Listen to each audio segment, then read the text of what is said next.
याच्यावर काम करताना जेव्हा मी बाबांना सांगितलं की मी असा चित्रपटात काम करतोय, तेव्हा अचानक माझ्या घरचे माझ्याकडे आदराने बघायला लागले. अचानक घरच्यांना असं वाटलं की मुलगा चांगल्या मार्गाला लागलाय.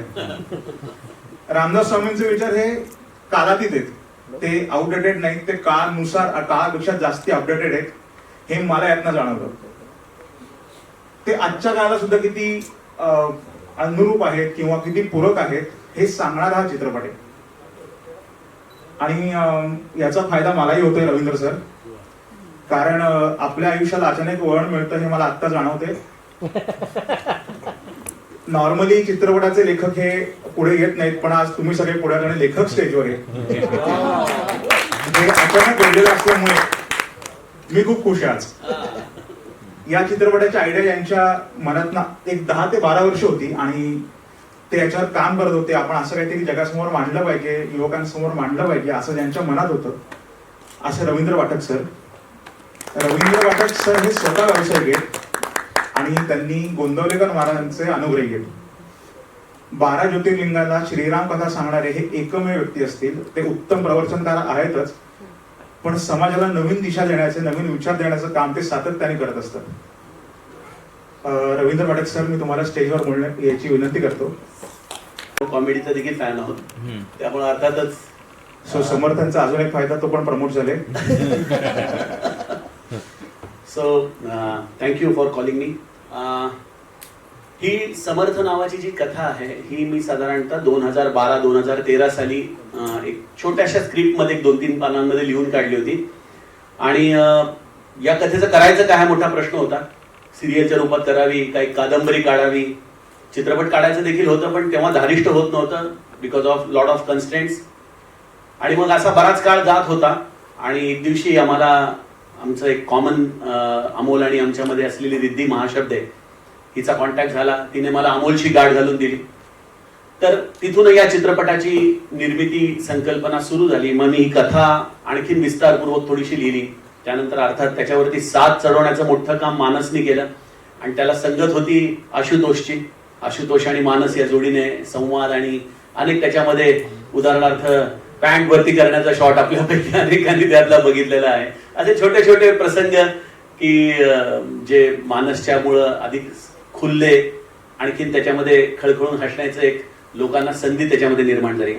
हा चित्रपट करण्याचा मागचा उद्देश असा होता की आजच्या तरुणाईला परमार्थ या शब्दाचा थोडासा नाही म्हटलं तरी तितकार आहे.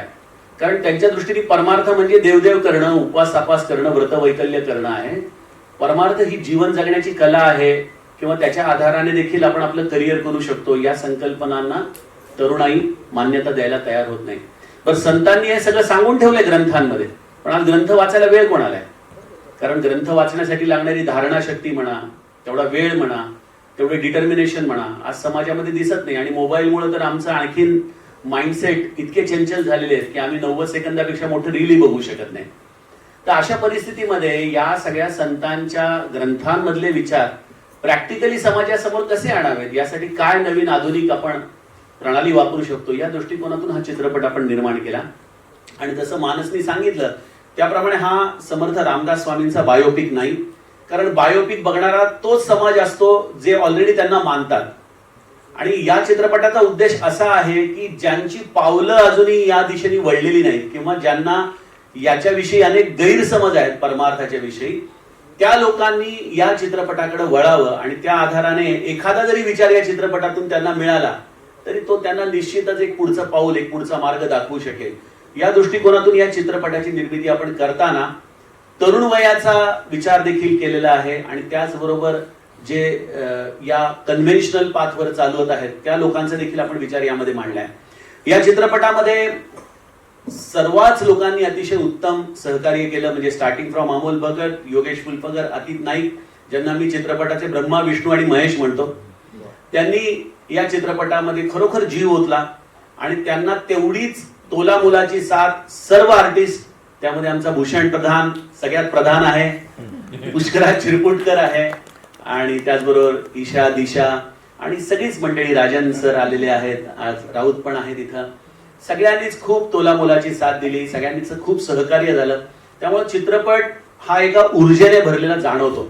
तुम्ही जेव्हा चित्रपट बघाल, आज ट्रेलर बघाल, तेव्हा you will definitely find there is lot of energy inside the movie.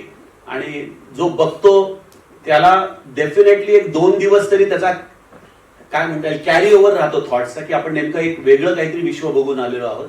असा हा एक अत्यंत वेगळा, आशयपूर्ण आणि त्याचबरोबर मनोरंजन करणारा हा चित्रपट आहे. सो आय विश की हा लोकांपर्यंत जास्तीत जास्त संख्येने जाईल. आणि 14 ऑगस्टला हा चित्रपट गृहांमध्ये येतोय. आपण विद्यार्थी आणि कॉलेजच्या मुलांसाठी या चित्रपटासाठी प्रमोशनल ऍक्टिव्हिटी करतोय. कन्सेशनल रेटमध्ये आपण त्यांना चित्रपटगृहामध्ये आणतोय, जेणेकरून जास्तीत जास्त मास या चित्रपटाला यावा. आणि ज्यांना आता आपल्या जीवनात करिअरमध्ये पडायचंय त्यांनी या चित्रपटातून आपला स्वतःचा फायदा करून घ्यावा. थँक्यू. कमेंट्स आहेत असे कळले माझ्या मित्रांमध्ये सुद्धा, जे ट्रान्स मध्ये रमणारे जे मित्र आहेत ते जेव्हा हे गाणं रेग्युलरली ऐकायला लागले तेव्हा मला जाणवलं की या गाण्यात एक वेगळी मजा आहे. शंकर महादेवन यांनी गायलेलं गाणं नचिकेत जोग यांनी लिहिलेलं आणि केदार पंडित यांनी संगीतबद्ध केलेलं हे गाणं आपण पुन्हा एकदा इथे ऐकूया.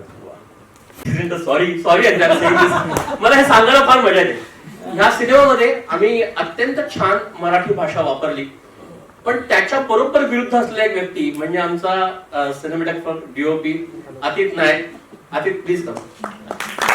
तुम्ही याला आबरा का डाबरा म्हणून एक फेमस फिल्म होती, त्यामध्ये ऍज अ चाइल्ड आर्टिस्ट म्हणून पाहिलं होतं. अनेक फिल्म्स, अनेक ऍडव्हर्टाइजमेंट. ह्याला सांगितलं की फार ओशाळ्यासारखं होतं. अरे आम्ही एवढे असे छान दिसत नाही, आम्ही एवढ्या सिनेमामध्ये ऍक्टिंग केली नाही म्हणून आम्हाला वाईट वाटतं.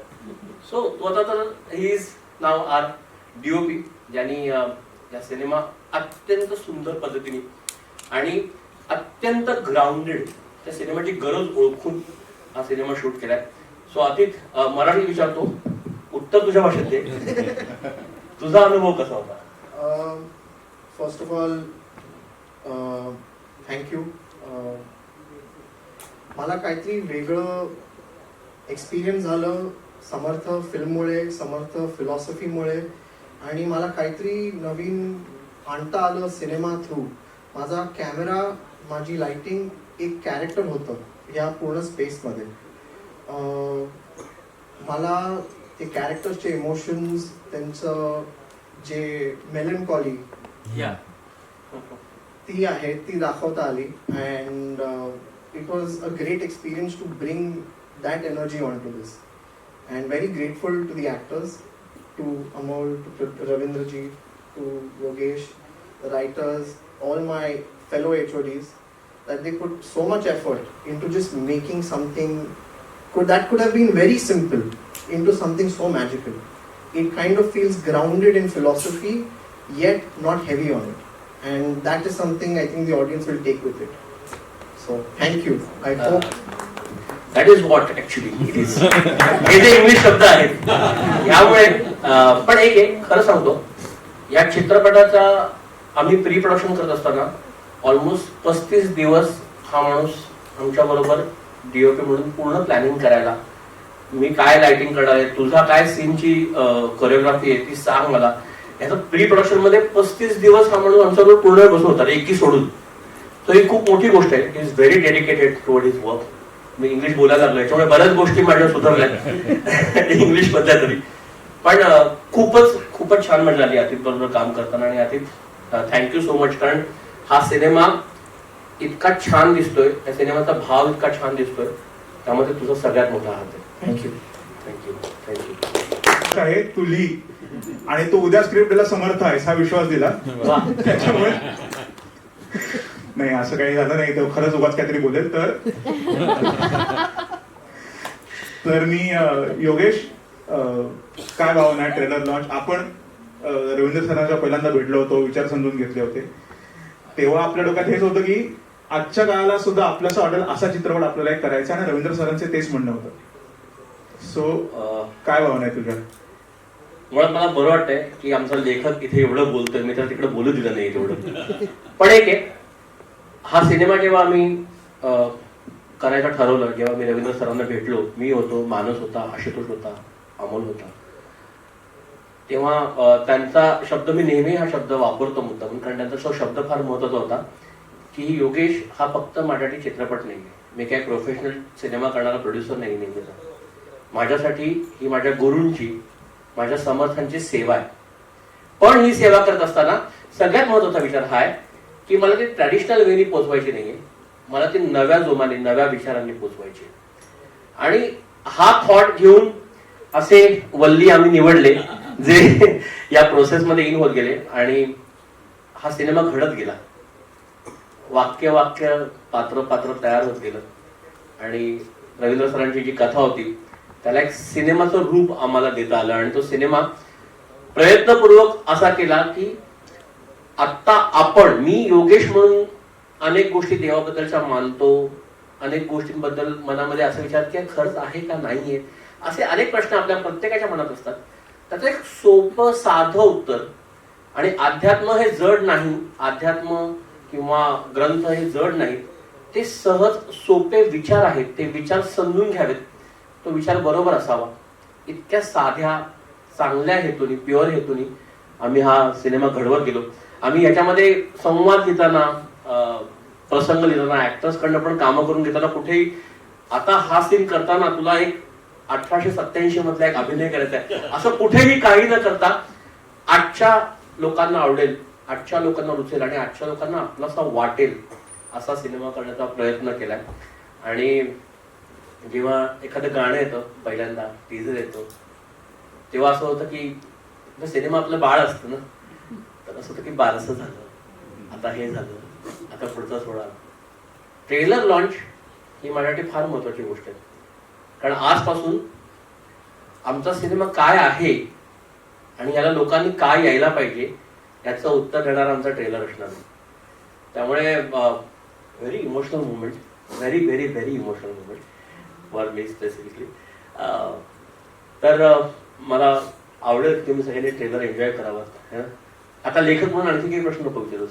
नाही, मला फक्त एवढंच सांगायचं, आता तुझे इमोशनल मुवमेंट अशीच ठेवून आपण ज्यासाठी जमलोय तो एक ट्रेलर बघूया.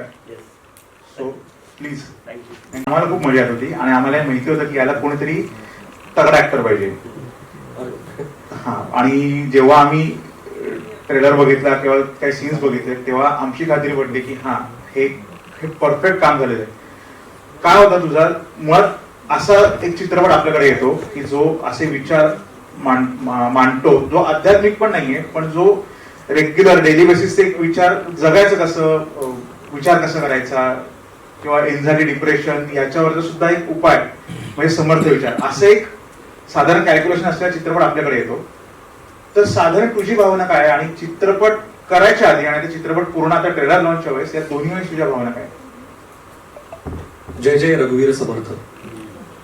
लहानपणापासून हे संस्कार, मी पुण्याचा मूळचा असल्यामुळे हे होत आले, त्यामुळे या संस्कारांची किती गरज आहे आत्ताच्या काळात हे मला स्वतःला जाणवलं. आणि जेव्हा योगेश आणि अमोल या दोन मित्रांनी या सिनेमासाठी विचारलं तेव्हा नाही म्हणण्याचा प्रश्नच नव्हता. कारण समर्थ रामदास स्वामी हे फक्त संत नव्हते, तर मनाला घडवणारे विचारवंत होते. त्यामुळे मनाला घडवायचं कसं, इतका मोठा विचार आपल्याला दासबोध किंवा मनाच्या श्लोकातून मिळतो. तर अशाच विचारांवर आधारलेला हा सिनेमा आहे.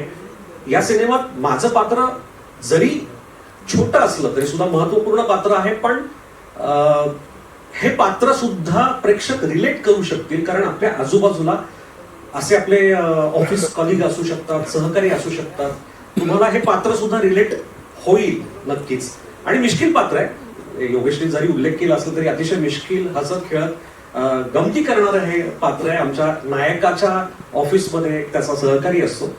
त्यामुळे आणखीन एक विशेष मानस, हे जे पात्र लिहिण्यामध्ये सुद्धा तुझा खूप मोठा वाटा आहे, कारण खूप छान डायलॉग्स तू या पात्राचे लिहिले. त्यामुळे मला मारणे हे पात्र साकारताना खूप मदत झाली लेखकाकडून. थँक्यू. ऍक्च्युली हे ऐकण्यासाठी मी प्रश्न विचारला होता. अत्यंत गुणी कलाकार आणि माझा अत्यंत जवळचा मित्र, अनेक वर्ष आम्ही एकत्र काम करत होतो. आणि निखिलनी या सिनेमामध्ये एक छोटीशी भूमिका केली. भूमिका सांगायला नको कारण दिसेल असते, पण प्लीज तुम्ही आता दोघं बोला. निखिलचे एक्सपिरियन्स. योगेश हा माझा बालमित्र आणि शाळेतला मित्र, त्यामुळे आपल्या मित्राचा सिनेमा आहे. अमोल सुद्धा आमचा मित्र. या मित्रांच्या सिनेमात काम करायला मिळते पहिल्यांदा, ही गोष्ट माझ्यासाठी अतिशय महत्वाची असते. त्यामुळे आज मित्राचा सिनेमा प्रदर्शित होतोय, त्याचा ट्रेलर लॉन्च होतोय, यात मला सगळ्यात जास्त अभिमान वाटतोय माझ्या मित्राचा. अभिनंदन. हाय, जेव्हा नमस्कार.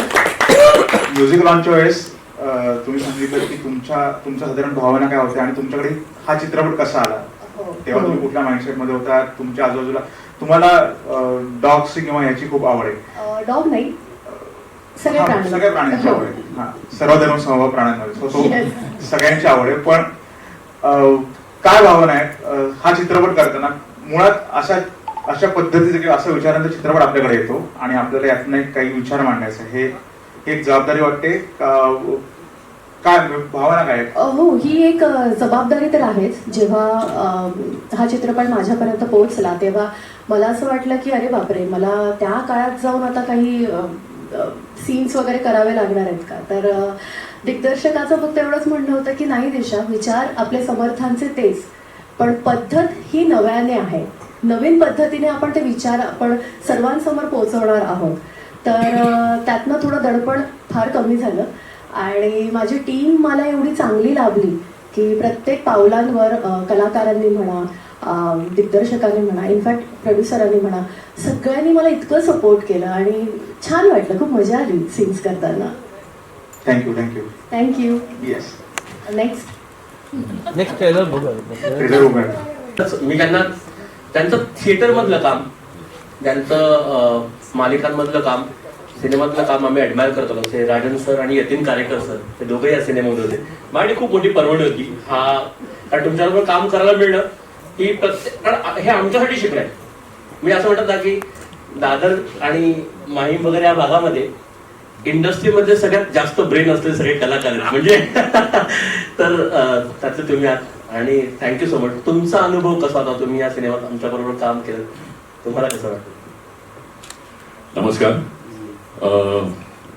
या सिनेमासाठी जेव्हा मला विचारलं, मी पहिल्यांदा विचारलं की शूटिंग कुठे आहे, कारण सध्या प्रवासामध्ये जो काही वेळ जातो शूटिंगसाठी जाता येताना, तर ते बोलले नाही मुंबईतच आहे. ठीक आहे म्हटलं, मग उत्तम आहे, काही हरकत नाही.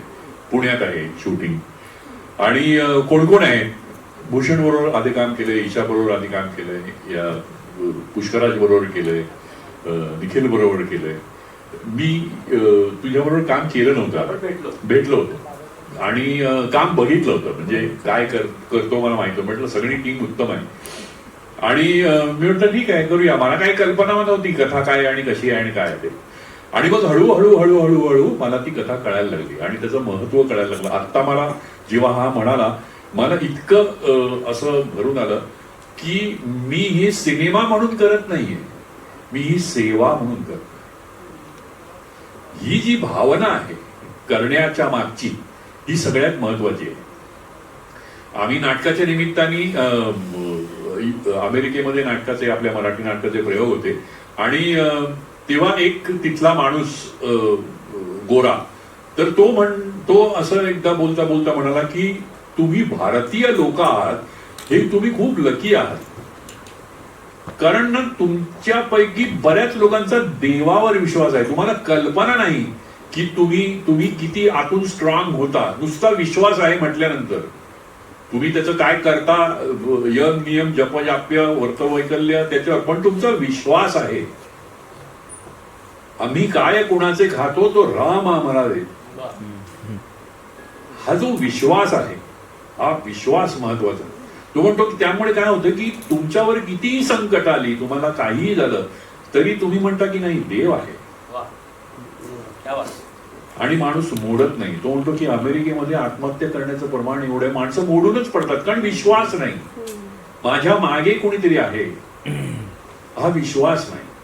आणि तो विश्वास या सिनेमानी जर सगळ्यांना दिला तर मला खूप आनंद होईल. धन्यवाद. ज्यांचा आपण विटनेस होणं ही आपल्यासाठी फार मोठी गोष्ट असते. राजन सर त्यातले एक आहेत, कारण काम करत असताना नेहमीच मी असं म्हणतो की एखादं पात्र तुमच्यासमोर जेव्हा येतं तेव्हा त्या पात्राकडे बघण्याचा दृष्टिकोन ज्या पद्धतीने तुम्ही तयार करता ते सगळ्यांसाठी शिकण्यासारखं आहे. म्हणजे आम्ही सगळेजण त्यातनं खूप काही शिकत होतो आणि तुम्ही या चित्रपटामधला भाग असणं आणि तुमच्या बरोबर काहीतरी काम करताना हे आमच्यासाठी खूप खूप खूप महत्वाची आणि मोलाची काय म्हणतात, संधी असं मी म्हणतो. तुम्ही मला असं वाटतं की कुणीच कोणापासनं काही शिकत नाही. आपण सगळे एक आहोत. फक्त माझा जन्म थोडासा आधी झालाय आणि तुझा थोडासा नंतर झालाय. सगळेजण सगळ्यांकडनं शिकत असतात. म्हणजे आता नाटकामध्ये तर हा अनुभव वारंवार येतो की स्टेजवरती खेळा मारणारा माणूस सुद्धा मी नेपथ्यकार असताना म्हणतो काय बनवलाय यार, तो ते ह्या बाजूला केला असता फ्लॅट तर मला सोपं केला असतं. तो शिकवून जातो तुम्हाला काही ना काहीतरी. तुम्हाला प्रत्येक वेळेला प्रत्येक माणसाकडनं तो किती छोटा आणि किती कोण आहे तुम्हाला सांगता येत नाही, पण त्या प्रत्येक माणसाकडनं तुम्हाला शिकता येतं. तसं ही जी हा जो आपला परिवार आहे तर हा खरंच परिवार आहे. त्याच्यामध्ये कोणी लहान कोणी मोठा कोणी हे असं मी मानत नाही. हे सगळे एक आहे आणि हा टीमचा एफर्ट आहे.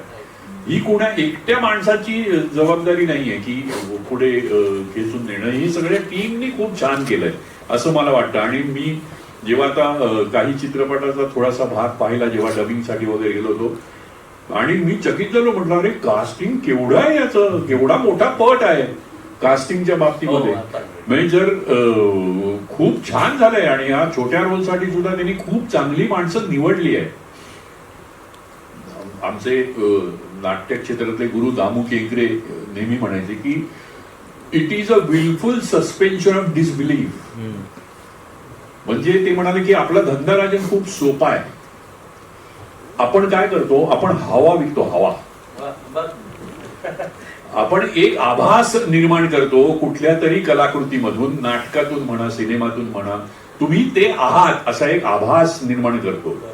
जो आभास म्हणजे काय, हवा विकतो ना.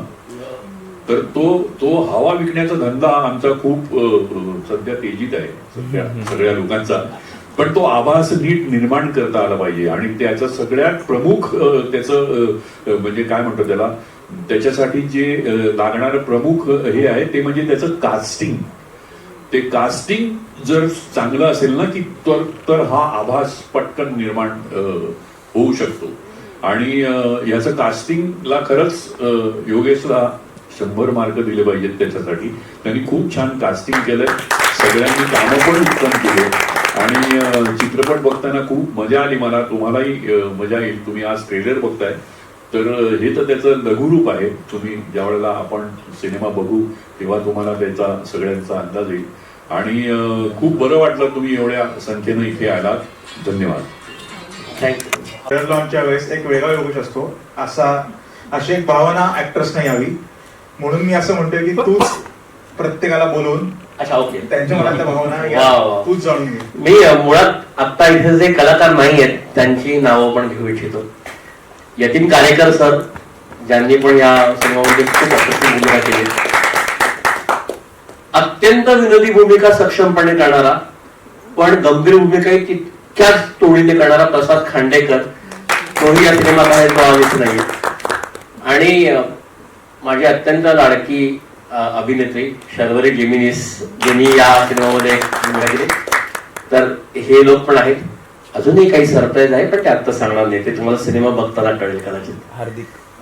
अरे हो, आणखी एक महत्वाची गोष्ट, आमचा हार्दिक जोशी, ज्याला तुम्ही राणादा म्हणून ओळखता, तर तोही आहे या सिनेमामध्ये. आणि आमची लहान मुलं आहेत.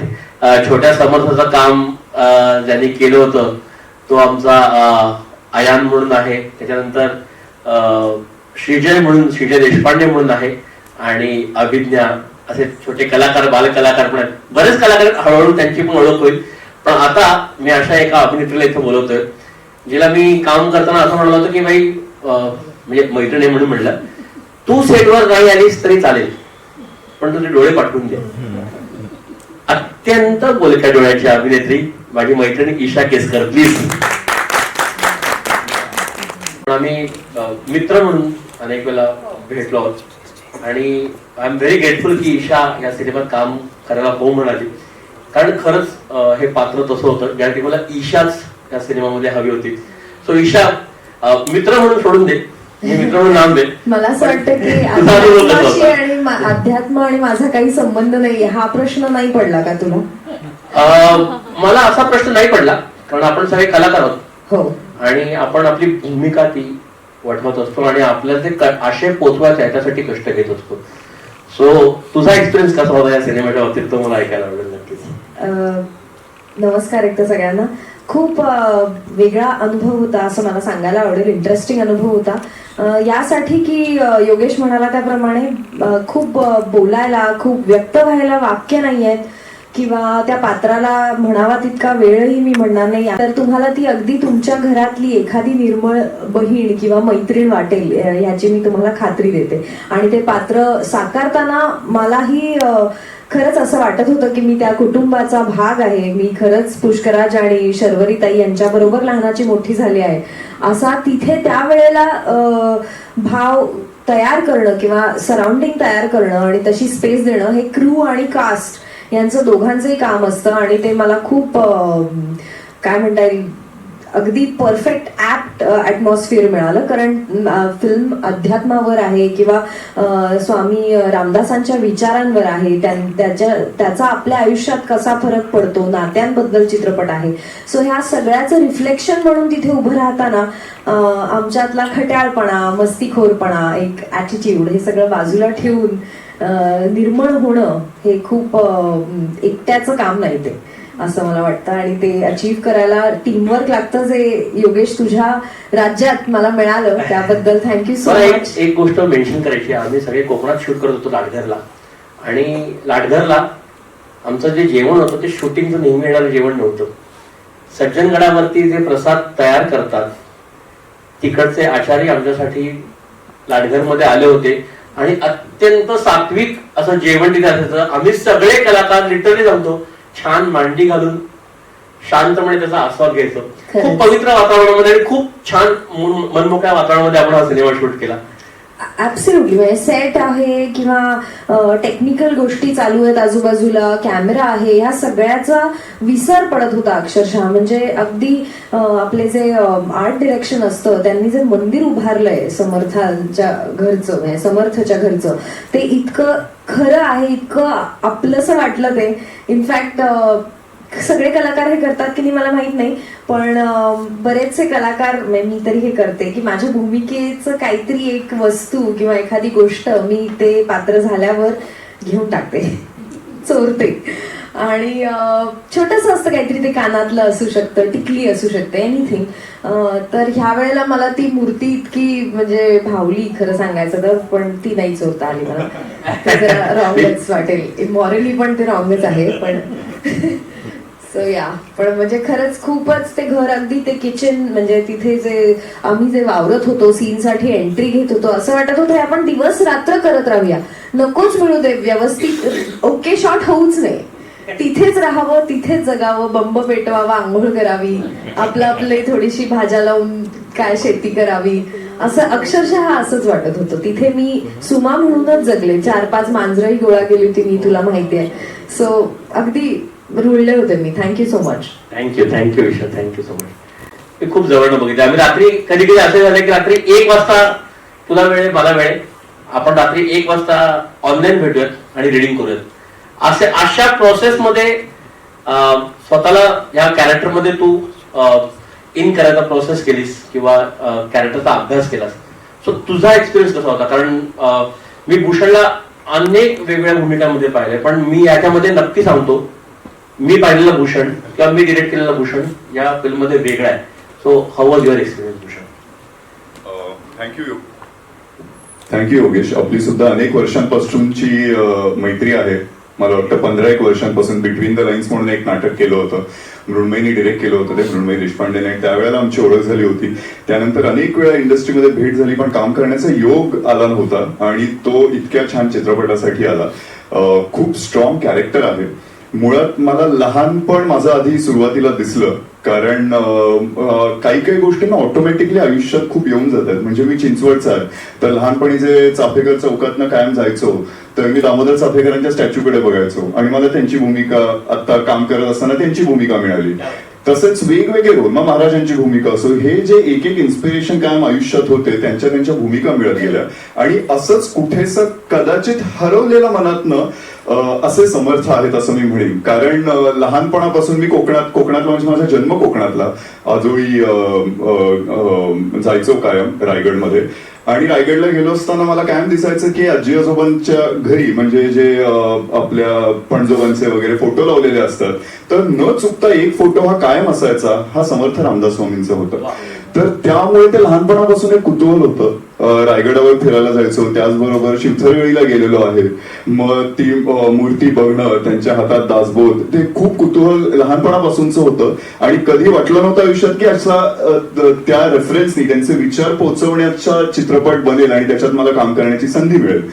इतकं की माझं शिक्षण कॉन्व्हेंट मधलं, त्याचाही उपयोग या चित्रपटाला होतोय. आणि अतिशय उत्तम शाळा, म्हणजे आज मी जे काय घडलो, मी कायम मला सांगायला आवडतं की माझ्या शाळेमुळे घडलो. खूप चांगले विचार मला माझ्या शाळेतनच मिळालेले आहेत. पण तरी लहानपणी एक आजोबा असायचे आणि ते मनाचे श्लोक सगळ्या मुलांबरोबर वाचायचे. आणि बरीचशी मराठी मीडियमची मुलं असायची. आणि लहानपणापासून नेमक्या मराठी भाषेनंतर आम्हाला इंट्रोड्यूस झाली होती. तर त्यामुळे सगळे आपले पोथी, छोटी छोटी जी पुस्तकं असते ते उघडून बसायचे आणि पाठांतर असायचं. आणि मला खूप भारी वाटायचं ते की हे आपल्याला का कळत नाहीये. पण तो अभिनयाचा एक किडा लहानपणी होताच. मी तसंच पुस्तक घेऊन घरी जे काय पोथी वगैरे असेल ती उघडून फक्त सूर त्याचा आहे की हे फक्त करत राहायचो, जेणेकरून जसं काय की मला कळतंय. आणि एकदा शाळेतनच असा निरोप आला होता की ह्याला काही मराठी वगैरे वाचता सुद्धा येत नाहीये, जरा लक्ष द्या. आणि तेव्हापासून हळूहळू मनाचे श्लोक या गोष्टी आईनी लहानपणी काही शिकवलेले होते. पण आता चित्रपट करत असताना पुन्हा एकदा एक कनेक्ट झाला, तो नात्यांमुळे. खरं सांगायचं तर आज मला वाटतं आपण देवाची भक्ती करतो किंवा देवदेव करतो, ह्याचं सुद्धा एक मेन कारण असतं मला वाटतं की आपल्याला आपले नातेवाईक किंवा आपले जवळचं आपलं कुटुंब आहे त्यांना सेफ ठेवायचंय. आपण एकट्याचा सुद्धा एक वेगळा खूपच कॉन्फिडन्स येतो की आपल्याला फक्त स्वतःला जपायचंय. तर त्यामुळे या सगळ्याचा मेन एक दुवा आहे ती म्हणजे आयुष्यातली नाती, ती खूप महत्वाची आहेत. आणि ते मला या चित्रपटातनं दिसलं, कारण ही नातेसंबंधांवरची सुद्धा गोष्ट आहे. ही वडिलांची आणि मुलाचं नातं दिसतंय. आणि आपापल्या आयुष्यात वेगवेगळ्या टप्प्याला आपण अनेक नाती बदलताना पाहिली आहेत. अनेक नाती जी आपल्याला वाटली होती की कमकुवत आहेत ती घट्ट होताना पाहिली आहेत. अशी नाती मला माझ्या आयुष्यातही दिसलेली आहेत. आणि दे हॅव बीन सरप्राइझिंग. त्यामुळे असं एक नातं आपल्याला आज पोर्ट्रे करता येतं आणि ते सुद्धा इतकं स्ट्रॉंग पात्र आहे की अतिशय खोलवर ऑलरेडी तो अफेक्ट असणारा, जे आता आपण ट्रेलरमध्ये पाहिलंच आहे त्यामुळे स्पॉइलरही नाहीये, लहानपणापासूनचे त्याचे विचार, तो तसा का घडला. कारण मुळात मला वाटतं लहान मूल कुठेही जन्माला आलं, आपलं जे धर्म असतो तो त्या कुटुंबात जन्म आल्यामुळे एकाने होतं, कारण की आपण आपल्या आई वडिलांना फॉलो करत असतो. कारण आपले आई वडील हे आपले सगळ्यात आधी महत्वाचे, म्हणजे आपले देव म्हणजे आपले आई वडील असतात. तर त्यामुळे तो कनेक्ट खूप महत्वाचा असतो. मग माझा देव जे म्हणेल मी काही करीन, पण तिथेच जर डिस्कनेक्ट असेल तर बऱ्याच गोष्टी बदलतात. आणि अशाने या समर्थच्या आयुष्यात काय घडलेलं आहे की त्याला सॅम बोरगावकर त्याचा झालेला आहे या गोष्टींपर्यंत पोहोचतो. पण मुळात मला मनाने भावलेली म्हणजे या नातेसंबंधांवरची गोष्ट, आणि ती सगळ्यांनाच पोहोचते. आणि त्या गोष्टींमधूनच आपल्याला समर्थ विचार सगळ्यांपर्यंत पोहोचवले जातात. हा चित्रपट मला सांगायला आवडतो, प्रत्येक स्टेजवरती मला सांगायला आवडतो, कारण की नक्कीच आपण रामदास समर्थांचे विचार लोकांपर्यंत पोहोचवतोय, त्यांनी वेगवेगळ्या गोष्टी आहेतच. पण हा फक्त भाविकांचा सिनेमा नाहीये, हा फक्त आस्तिकांचा सिनेमा नाहीये, हा नास्तिकांचा सुद्धा सिनेमा आहे. नास्तिकांचा जास्त आहे. मी इक्वली म्हणेन, बॅलन्स्ड म्हणेन. कारण ह्यांचे मला मेन तेच वाटतं, समर्थांनी इतक्या चांगल्या गोष्टी शिकवलेल्या आहेत.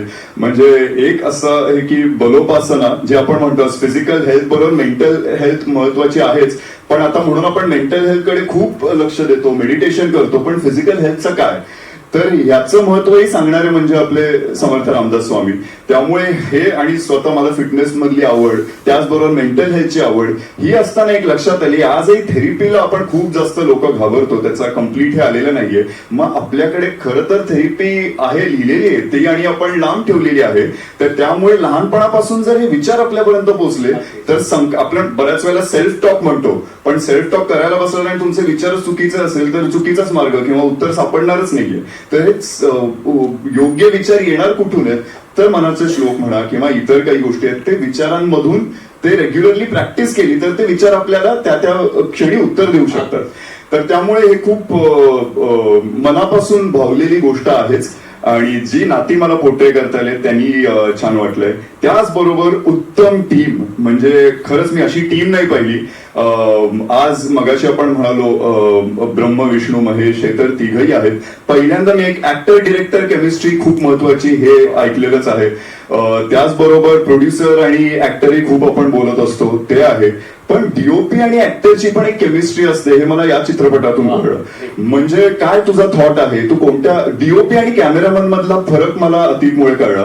कारण की डिरेक्टर ऑफ फोटोग्राफी आणि कॅमेरामॅन या दोन्ही, म्हणजे प्रत्येक जण कॅमेरामॅन असतात पण त्यांची डिरेक्टर एक जे असतं की त्यांचाही एक डिरेक्टर असतो, ही इज द डीओपी. तर म्हणून आपण पटकन डीओपी म्हणून जातो पण त्याचा अर्थ कळत नाही. तो अर्थ मला या सिनेमातून कळला. कारण प्रत्येक माझं पाऊल कसं पडणार आहे, माझा काय विचार आहे, त्याप्रमाणे जसं अतिक म्हणाला त्याचा कॅमेरा थ्रूआउट एक कॅरेक्टर आहे. म्हणजे आम्ही सगळे चित्रपटात जेवढे दिसतो त्याच्यापेक्षा जास्त कोणी असेल तर त्याचा कॅमेरा थ्रूआउटच आहे. तर त्यामुळे ते खूप महत्वाचं कॅरेक्टर आणि ते पोचतंय. त्यातून बोलायला मला तर खूप आवडतं, पण इकडे लक्षात आलं की इकडे सगळेच बोलणारे चांगलं. म्हणजे आज रवींद्र सरांचा हा पहिला चित्रपट, पण इतकी क्लॅरिटी, म्हणजे तेच पहिले बोलायला जेव्हा आले तेवढ्या इतक्या क्लॅरिटीने की त्यांना काय त्यांचा थॉट आहे, कशा पद्धतीने पोचवायचा आहे, हे सगळेच. मग योगेश उत्तम बोलतोय, आमचा डीओपी उत्तम बोलतोय, कलाकार तर सगळे तुम्ही बोलवाल त्याला. आमचे रायटर नुसते उत्तम लिहित नाही तर तेही पाहिलं, उत्तम बोलतात, उत्तम हसवतात. तर अख्खी टीमच उत्तम बोलणारी आहे आणि ही केमिस्ट्री आमची प्रत्येकाबरोबर आहे. त्याचबरोबर कलाकार आज समर्थ आणि टायटल रोल असल्यामुळे भले मी आणि पुष्कर आज आमचे चेहरे मोठे दिसत असले तरी तुम्ही बघाल तर या पोस्टरवरचे सगळे कलाकार आजपर्यंत लीड ऍक्टर्सच आहेत. अनेक प्रोजेक्ट्स मध्ये त्यांनी लीड ऍक्टर्स म्हणून काम केलेलं आहे. आणि ह्याच्यात छोटं मोठं असं नाहीये, एकही पात्र तुम्ही बाहेर काढलं तर काहीतरी हरवल्यासारखं होईल. तर इतकं त्यांचं महत्व आहे. आणि ह्या सगळ्या माणसांना जोडलं मी, त्याचं क्रेडिट देऊ इच्छितो 2 माणसांना. एक नक्कीच अमोलदा आमचे ईपी, आणि त्याचबरोबर योगेश नक्कीच. कारण की महेश सरांच्या फिल्ममध्ये आपल्याला बघायला मिळतं की छोट्यात छोटा एक सीन असेल पण उत्तम ऍक्टर येतो. कारण की तो विश्वास असतो की मला माहितीये जर मला या रोलसाठी बोलवलंय त्याच्यात काहीतरी महत्व आहे, नाहीतर मला बोलवलं गेलं नसतं. तर तशी ही 2 माणसं आहेत की ती उगाच कोणाला तरी चलो आहे जरा आपल्याला काहीतरी फायदा होईल म्हणून हे करणार नाही. हा रोल तुमच्यासाठी उत्तम आहे आणि तुम्ही करावा, या ह्यानीच प्रत्येकाला अप्रोच केलेला आहे. त्यामुळे इतकी छान टीम आहे आणि प्रत्येकाने, मला वाटतं हा सिनेमा कनेक्ट होईलच आणि प्रत्येकाने हा बघावा आणि त्यातले विचार नक्कीच तुम्ही घरी घेऊन जा. Thank you so much. तेव्हा मी या सिनेमामध्ये खरं सांगतो, आता सगळ्यांसमोर सांगायला हरकत नाही ना, प्लीज सांग. मी जेव्हा आम्ही हा चित्रपट सुरू केला प्रोसेस, तेव्हा मी असं म्हणालो की अरे पुष्कर आहेत ना, विनोदी भूमिका आहे, एक विनोदी भूमिका आहे चित्रपटातली, पुष्कर ती करेल. पुष्कर पण योगेश आपला मित्र आहे, आपण करू वगैरे वगैरे होता. मी तुला स्टोरी सांगितली आणि तो म्हणाला की मला वडिलांचं पात्र करायचंय. मी म्हणालो पुष्कराज, अरे लहान मुलगा पण आहे, नंतर भूषण सर पण आहे, त्यांच्या वडिलांचं पात्र करायचंय तुला. पुष्कर म्हणता हो मला ते पात्र करायचंय. आमचा जवळपास अर्धा पाऊण तास कॉल झाला आणि नंतर मी डोक्याला हात लावून म्हटलं की आता काय करू मी. नंतर मी या माणसाला भेटायला गेलो तेव्हा या माणसाकडे अख्खी स्क्रिप्ट रेकॉर्डेड होती आणि हा ती स्क्रिप्ट अनेक वेळा ऐकत होता आणि त्या स्क्रिप्ट मध्ये डायलॉग प्रत्येक कलाकाराचा डायलॉग त्याचा पाठ होता. मी हे विटनेस केले आणि डिरेक्टर म्हणून मी कन्व्हिन्स नव्हतो की हा वडील होऊ शकतो. अनेक कलाकार असं म्हणतात की मला एवढ्या मोठ्या मुलाचा बाप दाखवू नको रे, अजून मला आयुष्यात यंग रोल करायचे. त्यात हा असं धारिष्ट्य करतोय या वयामध्ये की एका वडिलांची भूमिका करायची. पण जेव्हा आम्ही लुक टेस्ट केली आणि लुक टेस्ट मध्ये मी याला बघितलं तेव्हा मी खरं सांगतो म्हणाला अरे मी चुकलो, हा माणूस आहे जो माझ्या फिल्म मधला विश्वंभर आहे. आणि त्यांनी वाहून घेतलं या रोलला. म्हणजे मी पुष्करांबरोबर काम करताना ना, आम्ही सेटवरती मजा केलीये, मस्ती केलीये, कुठूनही जेवताना उठलोय, उगाच गरबा खेळायला लागलोय, काही केलं. पण अख्ख्या फिल्मच्या शूटिंग मध्ये हा माणूस हातात जपाटी माळ घेऊन श्रीराम जयराम जय जयरामचा जप करत होता. त्याच्या सीनच्या तो तयार असायचा, डायलॉग पाठ असायचे आणि तो सीन करायचा. So Pushkaraj thank you so much आणि व्हेरी सॉरी. आणि प्लीज मला तुझ्याकडून ऐकायला आवडेल की तुझी ही प्रोसेस कशी होती, कारण इट्स व्हेरी डिफरंट पुष्कराज. सगळ्यांनी असा पुष्कराज पाहिला नाहीये. धन्यवाद. हे तू बोलल्याबद्दल. आणि मला फार बोलायचं नाहीये अजिबातच. मला एवढं म्हणायचं आहे की जे काही आता तुम्ही ट्रेलरमध्ये बघितलंय आणि जे चित्रपटामध्ये बघणार आहात तशा पद्धतीचा माणूस तुम्ही एक्सेप्ट कराल, माझ्यातलं नट एक्सेप्ट कराल अशी माझी इच्छा आहे, अपेक्षा आहे. या चित्रपटाच्या निमित्ताने काही गोष्टी झाल्या. मनाचे श्लोकांमधलं एक माझ्या डोक्यामध्ये सतत राहिलेली गोष्ट अशी यायची. मी कॉन्व्हेंट शाळेत शिकलोय, भूषण बरोबर मी पण चिंचवडमध्येच होतो, आम्ही एकत्र शिकलोय, एकाच बॅचचे आहोत. येस. तर सिस्टर कन्सर्न स्कूल मध्ये आम्ही शिकलो आहोत. आणि आता आम्ही हे मुलगा आणि बाप अशी पात्र साकारतोय. तर मनाचे श्लोक संस्कार वर्ग असायचे, मनाचे श्लोक शिकवले जायचे. आणि एका नाटकामध्ये एंट्री घेणार एक पात्र होतं आणि पडद्यामधनं एंट्री घेताना काहीतरी म्हणत यावं म्हणून कोणीतरी हे म्हणाल होतं, अनुदिनी अनुतापे तापलो रामराया परमदिन दयाळा निरसी मोहमाया अचपळ माझे नावरे आवरिता तुझं विन क्षीण होतो धावरे धावा आता. तो मिनवेस नाटकामध्ये प्रभाकर पणशीकर एंटर करताना हे म्हणत यायचे. आणि तेव्हा ती चाल, ते शब्द, त्या सगळ्या गोष्टी, तुझं विन क्षीण होतो धावरे धावा आता, ह्याची कल्पना हे आधी असं वाटायचं की आपण काय एवढा धावा करतोय कुठल्याही देवाचा, कशाचाही, हे कळायचं नाही. पण आता या सगळ्या वर्षात आयुष्य जगताना हे जे काही कॉम्पिटेटिव्ह वर्ल्ड आहे याच्यामध्ये जगताना गोष्टी मला कळल्या की याचा अर्थ काय आहे, की आपल्याला कशाची गरज वाटते. दुसरी गोष्ट मला या प्रोसेसमध्ये एक जाणवते की मनाच्या श्लोकांचे वेगवेगळे अर्थ आहेत, वेगवेगळ्या पद्धतीने इंटरप्रेट केल्यासारखे आहेत. एक श्लोक आहे, मरे एक त्याचा दुजा शोक आहे अकस्मात तोही पुढे जात आहे. हा श्लोक म्हटलं तर एक माणूस मरतोय वाटतं का, त्याच्याबद्दलच काहीतरी आहे की तो माणूस, दुसरा माणूस शोक करत बसलेला आहे, तो गेला, त्याची सुटका झाली त्या सगळ्या गोष्टीतनं आणि अकस्मात राहिलेला माणूसही पुढे जात आहे. तर माझ्यातही मला असं वाटतंय की आपल्यामध्येही दोन लोक असतात, जो मी पण आहे तो मरावा आणि अकस्मात हा माणूस उरलेला पुढे जावा अशी माझी इच्छा आहे. आणि या प्रोसेस मधनं हे मला कळलेलं आहे योगेश, हे तुमच्यामुळे कळलेलं आहे. योगेश, अमोल सर, माझे सगळे सहकलाकार, अतिच specially I will mention you very specially. It's a very very very beautiful journey with you. Ravindra sir, thank you, माझ्यावर विश्वास दाखवलात. आणि या वेगवेगळ्या गोष्टींचे वेगवेगळे अर्थ मला कळावेत. तर मी हे यासाठी म्हणतोय, मरे एक त्याचा यासाठी रेफरन्स देतोय कारण आजच्या काळातला हा सिनेमा आहे. आणि असे जे विचार जे खूप आधी मांडले आहेत, जे वाटतात की अरे खूप अवघड असतील, पण तुम्ही त्याचे वाचायला लागल्यानंतर, त्याच्याबद्दल विचार करायला लागल्यानंतर तुम्हाला खूप काही काही गोष्टी त्यातनं शिकायला मिळतील आणि तुम्हाला खूप गोष्टी काहीतरी पोचतील. या चित्रपटासाठी सगळ्यांनीच खूप मेहनत घेतली आहे. अमोल सरांनी स्पेशली, ते आजारी पडले मेहनत घेऊन, पण त्यांनी खूप लावून धरलंय आणि मला वाटतंय की मेहनतीचं फळ आपल्याला नक्की मिळेल. धन्यवाद. धन्यवाद. धन्यवाद. परकाया प्रवेश वगैरे आपण ही गोष्ट म्हणतो, ही खूप वेगळी गोष्ट आहे की आपण फार मोठ्या गोष्टीमध्येही म्हणत असतो नेहमी, मैं हूं लेकिन मैं नहीं हूं, जो मैं नहीं हूं मैं वो हूं वगैरे वगैरे अशा डेफिनेशन मध्ये त्याला सांगत असतो. पण जेन्युइनली पुष्कळला मी वेगळ्या सिनेमांमध्ये बघतो. आता एक सिनेमा रिलीज झाला जो एका वेगळ्या जॉनरचा होता आणि हा सिनेमा एका वेगळ्या जॉनरचा आहे. आणि भूमिका वेगळी आहे, मेंटॅलिटी वेगळी आहे, स्थिरता वेगळी आहे, बॉडी लँग्वेज वेगळी आहे, पोश्चर वेगळे आहे, भावनात्मक उलथापलत वेगळी आहे. सो विश्वंभर हा जर्नी कसा होता हे मला नक्की ऐकायला आवडेल. मी जेव्हा या चित्रपटात, आणि अजून मला लोक मेसेज करतात काही काय बोलतोस वगैरे, पण खरोखर अशा परिस्थितीत होतो की आता अमोल सरांनी मला फोन केला की स्क्रिप्ट पाठवतोय आणि अशी भूमिका आहे तर तू वाच आणि तू कळव काय वाटतंय ते. तेव्हा अशा टप्प्यापर्यंत मी येऊन पोहोचलो होतो की आता अभिनय थांबवावा, म्हणजे अगदी बंद करून टाकावा, सगळं आता कुठेतरी वेगळीकडे जावं वगैरे असं नाही. पण आता नाही येते, आपल्याला जमत नाहीये, आपल्याला काही जमत नाहीये. तर जेव्हा मी चित्रपट वाचला आणि मला वडिलांची भूमिका यासाठी वाटली की करावीशी वाटली की माझ्या मनातलं द्वंद्व जे होतं की सगळं सोडून काहीतरी वेगळं शिकावं, वेगळ्या गोष्टी दुसऱ्यांना. हा विषय आम्ही एक वेगळा प्रयत्न केला तो पोहोचवा. पण जेन्युइनली आपल्या जवळच्या मित्राला, आपल्या जवळच्या मैत्रिणीला, आपल्या घरातल्या आपल्या बायकोला, आपल्या घरातल्या लहान मुलाला कदाचित या विचाराची आत्ता गरज असू शकते.